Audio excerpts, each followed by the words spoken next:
নমস্কাৰ শ্ৰদ্ধেয় ৰাইজ কেইটামান কথা ৰাইজৰ আগত মুকলি কৰি দিয়াৰ কাৰণে কথা কোৱাৰ কাৰণে আহিলোঁ যোৱা কিছুদিন ধৰি আমাৰ মৰমৰ জুবিনৰ ঘটনাটোৰ পাছত চাৰিপিনে বিৰাট ৰাইজ দুখত নিয়মান হৈছে আমাৰো কাৰণে আমাৰ বুকুৰ আপোন মোৰ অতি একেলগৰ ফিলচফাৰ ফ্ৰেণ্ড গাইড মানুহজনৰ ঢুকোৱাৰ পাছত আমি খুব নিয়মান অৱস্থাত আছোঁ আৰু কিছুমান কথা ক'বলৈ ওলাই আহিছোঁ কাৰণ ইমান বেছি ভুৱা কিছুমান কেম্পেইন হোৱাৰ কাৰণে আমি কথাখিনি ক'ব চেষ্টা কৰিছোঁ শ্ৰদ্ধেয় ৰাইজ মই গুৱাহাটীলৈ যোৱাৰ কথা আছিলে আজি কিন্তু ইমানেই বেছি মোলৈ মেছেজ আহিছে আহিলে মাৰিম কাটিম প্ৰায় কেইবা হাজাৰ মেছেজ আহিছে যে গুৱাহাটীলৈ গ'লে কাটিম বুলি সেই প্ৰেক্ষাপটত যাব পৰা নাই সেই সময়ত খুব মন আছিলে গৰিমাৰ ওচৰত থিয় দিয়া মোৰ পৰিয়ালৰ নিচিনা মোৰ ভগ্নী গৰিমা বা দলটোৰ লগত এই ঘটনাটোৰ পিছত থিয় দিব পৰা নাই কিন্তু কিয় পৰা নাই ৰাইজ গম পাইছে কাৰণ আমাক থ্ৰেটনিং কৰা হৈছে কিন্তু আচলতে জুবিন গাৰ্গক মৃত্যুত আমি দুখী নেকি এই কথাখিনি খুব কিছুদিন ধৰি ছ'চিয়েল মিডিয়াত কিছুমান ব্যক্তিয়ে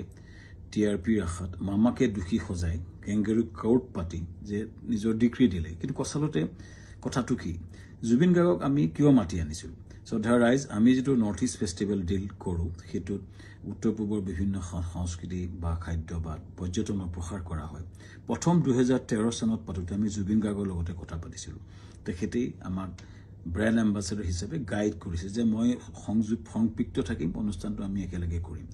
টিভিত বা বিভিন্ন মিডিয়াত তেওঁ বহুবাৰ কৈছে যে শ্যামকানুৰ সৈতে মিলি আমি নৰ্থ ইষ্ট ফেষ্টিভেল পাতোঁ দিল্লীত বা বিশ্বৰ বিভিন্ন ঠাইত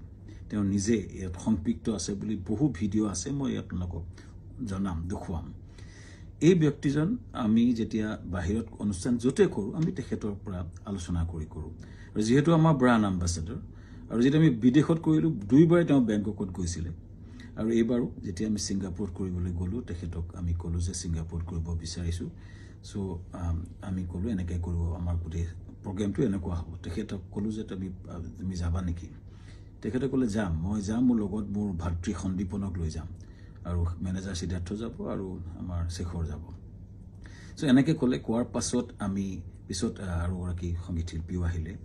চ' কোৱাৰ পিছত আমি আয়োজন কৰা প্ৰক্ৰিয়া আৰম্ভ কৰিলোঁ আৰু প্ৰথম কথা শ্ৰদ্ধেয় ৰাইজ জুবিন গাৰ্গক মতাটো পাপ নহয়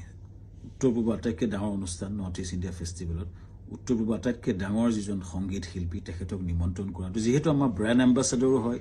আমাৰ লগত সংপৃক্ত হয় আৰু তেখেতক মতাটো পাপ কৰা নাছিলোঁ এইটো আমাৰ দায়িত্ব আছিলে তেখেতক নিমন্ত্ৰণ কৰাটো তেখেত কিয় 17 তাৰিখে আহিলে এইটো প্ৰশ্ন হৈছে তাৰ আগতে সুস্থ দেহাৰে আহিছে বুলি বহুতে লিখিছে কিন্তু তাৰ দুদিনমান আগতে তেখেতে আমাৰ 7 ছেপ্টেম্বৰত মুম্বাইত তেওঁ খুব ধুনীয়া পাৰফৰ্মেঞ্চ কৰিছে মুম্বাইত আৰু তেখেতে 1 তাৰিখে নে 3 তাৰিখে দিল্লীত তেখেতে পূজাত এটা অনুষ্ঠান কৰাৰ কথা আছিল সম্পূৰ্ণ কনচাৰ্ট বা মিউজিকেল প্ৰগ্ৰেম কৰাৰ কথা আছিল কেইবাটাও প্ৰগ্ৰেম তেওঁ লাইন হৈছে তেখেতে প্ৰগ্ৰেম কৰি আছিলে চ' গতিকে সুস্থ দেহাৰে আমি অনাটো আমাক এটা অতি ভুল দোষাৰোপ কৰা হৈছে তৃতীয় কথাটো হৈছে তেখেতৰ 17 তাৰিখে এইকাৰণে আহিলে সেইদিনাখন ডাইৰেক্ট ফ্লাইট আহিলে কাৰণ কলিকতা হৈ আহিলে বহুত দীঘলীয়া হয় 19 তাৰিখে আমাৰ অনুষ্ঠান আৰম্ভ হয় চ' সেইকাৰণে 17 তাৰিখে গ্ৰুপ ফ্লাইটত তেওঁ আহিছিলে লগতে দলটো আহিছিলে আমি পেন পেচিফিক হোটেলত ৰাখিছিলোঁ আমাৰ য'ত অনুষ্ঠান হৈছিল তাৰ লগতে সানটেকৰ লগতে পেন পেচিফিক এখন 5-star হোটেল সকলো দলটো আমি ৰাখিছিলোঁ ভালকৈ ৰখাৰ চেষ্টা কৰিছিলোঁ আমি তেওঁলোকক কথা পাতিছিলোঁ যে তেওঁ কৈছিলে আমি অলপ জিৰণি ল'ম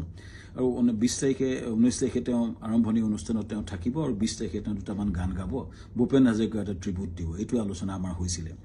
পিছত 18 তাৰিখে দিনাখন 19 তাৰিখে আমাৰ অনুষ্ঠান আছিলে 18 তাৰিখৰ দিনাখন আমি তেখেতক খবৰ কৰি তেওঁ শুই আছিলে আমাৰ বহুত বিভিন্ন উত্তৰ পূৰ্বৰ মানুহ আছিলে তেওঁৰ লগত তেওঁ ভায়েক আছিলে আৰু তেওঁ সিদ্ধাৰ্থ আছিলে মেনেজাৰ আৰু দল আছিলে 19 তাৰিখৰ দিনা ঘটনাটো ঘটিলে যেতিয়া আমাৰ সেইদিনাখন উত্তৰ পূৰ্বৰ বিভিন্ন মন্ত্ৰী বিষয়াৰ লগত আমাৰ এখন মিটিং চলি আছিলে উদ্যমীসকলৰ লগত ছিংগাপুৰৰ মিটিং চলি আছিলে তাতে আমি ৰাতিপুৱাই গৈছিলোঁ তেতিয়াই এই জাহাজৰ ঘটনাটোৰ কথা মোক সিদ্ধাৰ্থ শৰ্মাই ফোন কৰিছিলে 3:30 বজাত আমাৰ মিটিং আৰম্ভ হৈছিলে 12:30 বজাত চ' 11:30 মানতে মই চাংগ্ৰিলা হোটেলত গৈছিলোঁ আৰু তাত 3:30 বজাত আমি গম পাইছিলোঁ যে এনেকুৱা ঘটনা এটা ঘটিছে সিদ্ধাৰ্থই ফোন কৰিছিলে ক'ত ঘটিছে কেনেকৈ ঘটিছে আমি একো গম পোৱা নাছিলোঁ লগে লগে বহুখিনি তাকে লৈ বহু ফোন আহিছিল কিন্তু মই উত্তৰ দিব পৰা নাছিলোঁ আচলতে ইমান ডাঙৰ ঘটনাটো আমাৰ মৰমৰ বুকুৰ আপোন মানুহজন এনেকুৱা ঘটনা ঘটিছে কথাটো আমাৰ কাৰণে এটা থটমটৰ নিচিনা হ'ল আৰু লগে লগে আমি দুটা ভাষাৰ লগত কথা পাতি তালৈ গ'লোঁ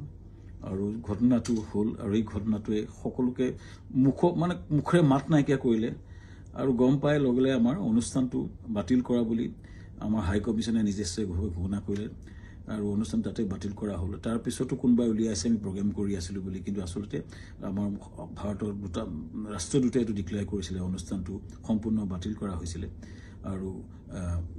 সেইটো পিছতো আমি টিমটোৰ লগত লাগি কেনেকৈ আমাৰ পাৰ্থিৱ শৰীৰটো গুৱাহাটীলৈ পঠাব পাৰি তাৰ লগত মই কাম কৰিছিলোঁ সিদ্ধাৰ্থ লগত আমাৰ মৰ্গত আমাকে যাবলৈ দিয়া হৈছিলে সিদ্ধাৰ্থ আৰু সন্দীপন শেখৰৰ লগত আৰু তাৰপিছতে কেম্পেইনটা আৰম্ভ হ'ল আমাৰ বিপক্ষে সেইদিনা মই কৈ আছিলোঁ যে মৰ্গলৈ যাওঁ বুলি কোনোবাই সেইটো মদ খাবলৈ যাওঁ বুলি এটা কেম্পেইন কৰিলে কোনোবাই ক'লে যে শ্যামকান্ত মহন্তক মানে ধৰি হত্যা কৰিব লাগে এনেকুৱা ধৰণৰ কেম্পেইন আৰম্ভ হ'ল আৰু এটা ভয়ানক আমাৰ বিপক্ষে এটা কেম্পেইন শ্ৰদ্ধা ৰাইজ এটাই মই ক'ব খুজিছোঁ যে আমি গোটেই প্ৰক্ৰিয়াটোত কোনো পধ্যে জড়িত নাছিলোঁ য'ত ঘটনা ঘটিছিলে তাত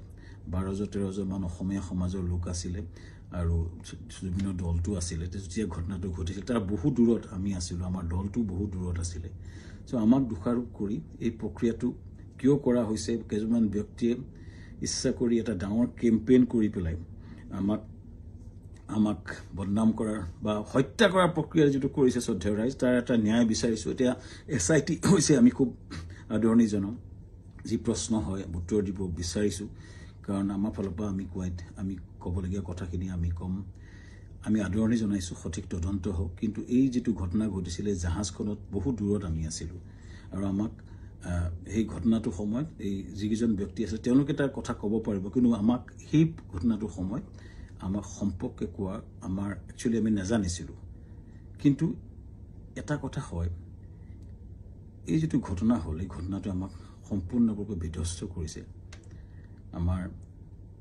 জুবিন গাৰ্গ আমাৰ কাৰণে আছিলে সাহস জুবিন গাৰ্গ আমাৰ আছিলে ব্ৰেণ্ড এম্বাছাডৰ জুবিন গাৰ্গ আমাৰ অনুষ্ঠানটোৰ মূল হৃদপিণ্ড আছিলে হৃদপিণ্ডজন যোৱাৰ পাছত আমাৰ যি অৱস্থা হৈছে গোটেই দলটোৰ আমাৰ গোটেই বিধ্বস্ত অৱস্থা আমাৰ সকলোৰে আৰু ইয়াৰ পাছত যিটো আক্ৰমণ হৈছে আমাৰ পৰিয়ালৰ ওপৰতো আক্ৰমণ হৈছে ফেক ভিডিঅ' ওলাইছে ফেক ফোন কল ভাইৰেল হৈছে ইমান জুবিন গাৰ্গে এই অনুষ্ঠানটো নিজৰ বুলি আগুৱাই লৈ গৈছিলে তেওঁ অনুষ্ঠানটোৰ গুৰুত্বটো বুজি পেলাই নিজকে আগুৱাই লৈছিলে আৰু সেইজন ব্যক্তিৰ স্মৃতিত আমি বহু কৰিবলগীয়া আছে কিবা যদি জীৱনত কৰিব বিচাৰোঁ জুবিনৰ স্মৃতিত নিশ্চিতভাৱে কৰিব বিচাৰিম কিন্তু এই যিটো অন্যায় হৈছে যিটো মিছা অপবাদ দিছে ন্যায় হওক